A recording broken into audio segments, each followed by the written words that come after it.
Okay, I'm going to be giving a short tutorial on how to set up the DJI Phantom for a safe flight. Alright, I'm not going to put on the blade protectors today. We're in the country, but if you're in a populated area or an area with lots of buildings or houses or cars, you might want to put them on and avoid the potential for a serious risk. First thing you want to do before you even turn on the drone is remove the gimbal protector and the lens cap, obviously. Remove the protector, the plastic blocker, because if you turn the drone on while the plastic blocker is on, the gimbal motor will start turning and it can damage the gimbal. Take your blades. You don't want to attach your blades too tight, just make sure that they're firmly attached, but don't over crank them. There's an automatic sort of locking mechanism when it's in flight, but you don't want them popping off. You got your blades on, grab your remote control, make sure that your switches are in the right direction. You want to be on GPS and neither course knock nor horn lock, but at least know what position you're in when you start.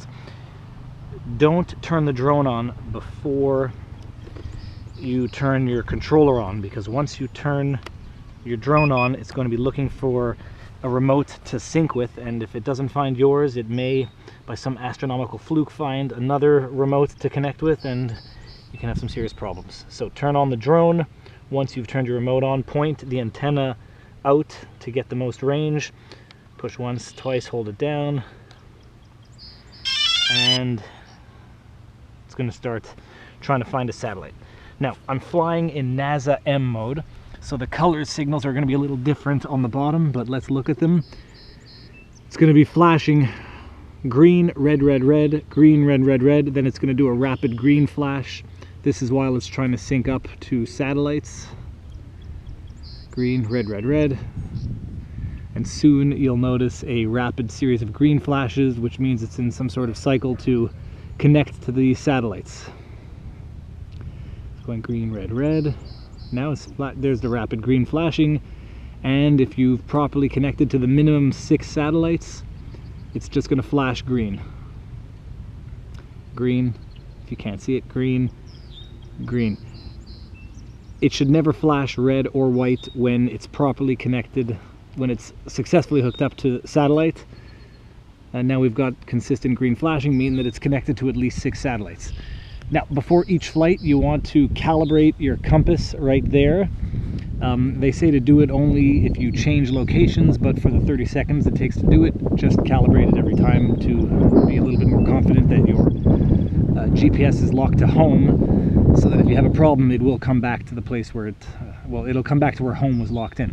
So, to do that, take your controller, toggle your S1 switch 5 times, 1, 2, 3, 4, 5, and you'll notice it's no longer flashing green, it's solid yellow, meaning it's waiting for the process of calibration, and I'll show you that right now, which is pick up your drone, rotate it 360 degrees, and when it does this the first time, if properly, it'll flash green. There you go. Now the second part is tilted down and rotate 360 degrees, and if it's successfully calibrated, it'll flash green.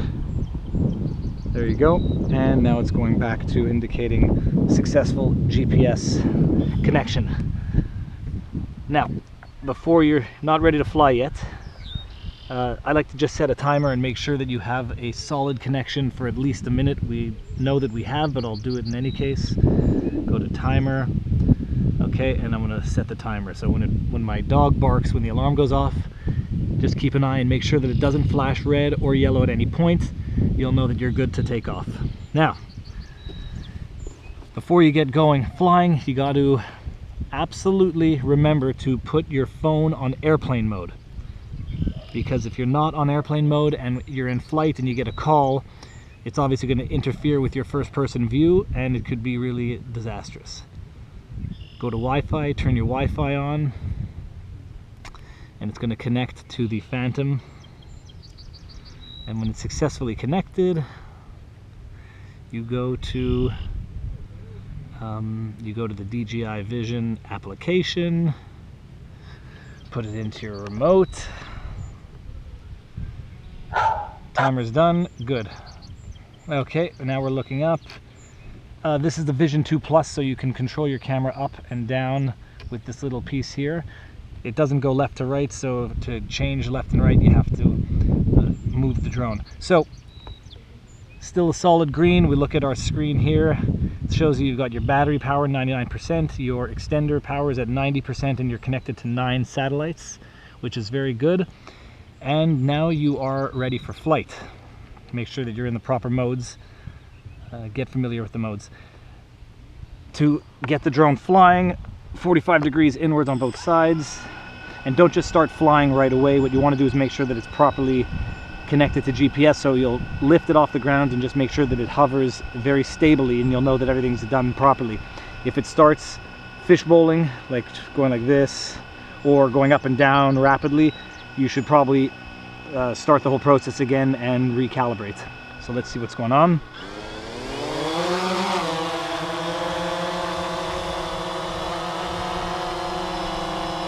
Okay, so raise it a little bit, bring it out here, and just to show you how stable it is, I'm going to let go of the controller, and that's how stable it stays.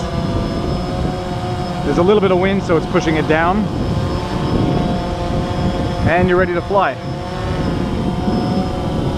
Still flashing green, which is nice, and let's just turn it around here.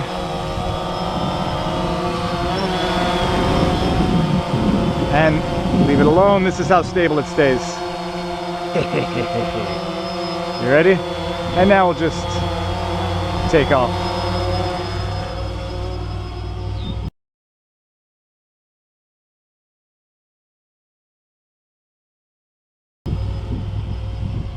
And it's way off in the distance there. And I'll just show you one last thing. This is course lock and home lock. So home lock is the S2 switch. You bring it all the way to the bottom. This means that wherever you pull back on the back and forth switch, it's going to bring it wherever it is, regardless, back, straight back to its home location. Now I'll have to show you this from a little closer. Okay, so you see the drone is in front of us now. On regular mode, front is front, back is back, left is left, and right is right. Except if you rotate it 180 degrees, now front is back, back is forward, to the left is to the right, and to the right is to the left. So it's oriented based on where the camera is focusing. So let's just show you that again. I'm going to rotate it 180 degrees. Camera's pointing forward. To the left is left, to the right is right, and forward is forward, and back is back. Easy enough. But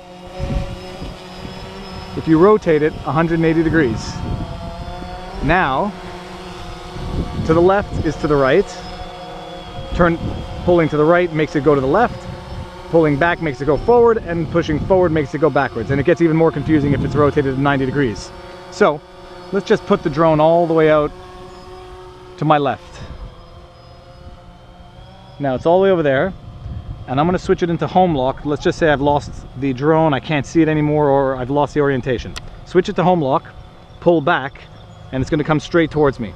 Up until about 10 meters, and then right there you saw it kicked into home lock. Now back is actually back, and forward is actually forward. And the whole purpose of this is it allows you to pull it home until the time that you can see it.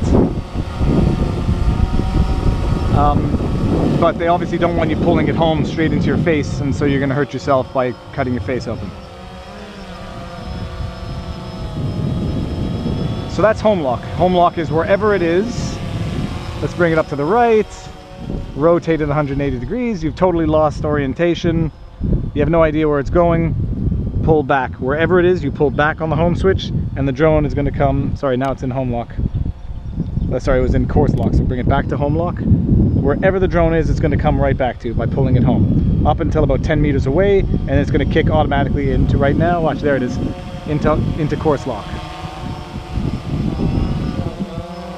And then we switch it back up into regular mode, and now front is front, back is back, and that's it. When you want to land it, you can land it on the ground. There's nothing wrong with catching it in your hand by the skids, like this.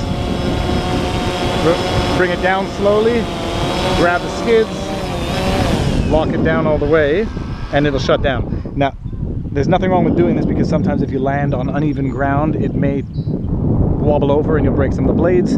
You don't want to pull an Enrique Iglesias, so do it slowly, but Enrique Iglesias did it with the DJI Inspire that has retractable landing gear, so when he grabbed it, it didn't have the same permanent skids to grab it from. That's basically it.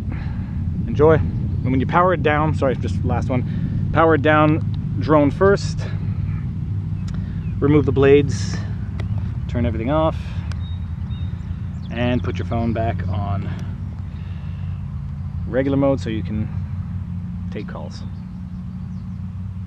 One more thing I forgot to mention, all of this black tape is just to black out my email address and cell phone number, but you might want to write your personal information down on the drone in case you have a flyaway, and that way if someone finds it after a flyaway, it'll make it easier for them to find you if they want to, and you can make your own decision if you want to be found depending on the type of crash that you may get involved in.